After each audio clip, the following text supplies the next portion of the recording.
2,300 years ago, in the mighty Mauryan Empire, a child was born who would one day change the course of human history. A child named Ashoka.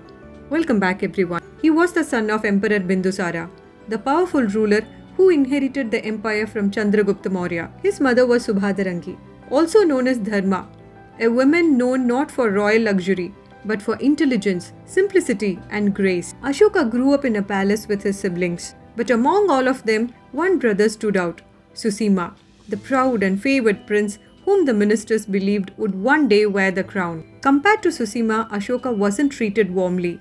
He wasn't praised, he wasn't pampered, but that was exactly what shaped him. Even as a boy, Ashoka was sharp, fearless, and determined. He learned sword fighting faster than his trainers expected. He mastered horse riding, archery, and military strategy with surprising brilliance. He wasn't the favorite prince, he was the prince forged by struggle. And from this early phase of Ashoka's life, we learn an important truth. When the world doubts you, you learn to believe in yourself. As Ashoka grew older, he watched the politics of the court very closely. He noticed the biases. He noticed the favoritism. He saw how power was distributed not by merit, but by image. And this taught him another powerful lesson. When doors are closed, you build your own path. That moment came sooner than expected.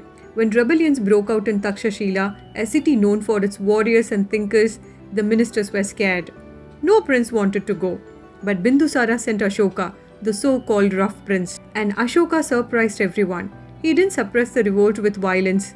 He resolved it with understanding, leadership, and strategy. The people respected him, and the empire took notice. That's when we learn something timeless. Leadership is not about fear. It's about understanding people. Later, Ashoka was sent to govern Ujjain. This became a turning point in his life. In Ujjain, he learned not just administration, but humanity. He met Vidisha Devi, the woman who would become his wife, a woman known later as Devi, and she gave birth to two children, Mahinda and Sangamitra. From this phase of Ashoka's life, we are reminded, strength becomes complete only when balanced with wisdom and love. When Emperor Bindusara fell severely ill, a storm began inside the royal court. Susima wanted the throne. The ministers wanted Susima, but destiny had other plans. The battle for succession turned into a brutal internal conflict. Some brothers sided with Susima. Some soldiers secretly supported Ashoka. The palace was filled with betrayal. Ashoka did not fight because he wanted the throne.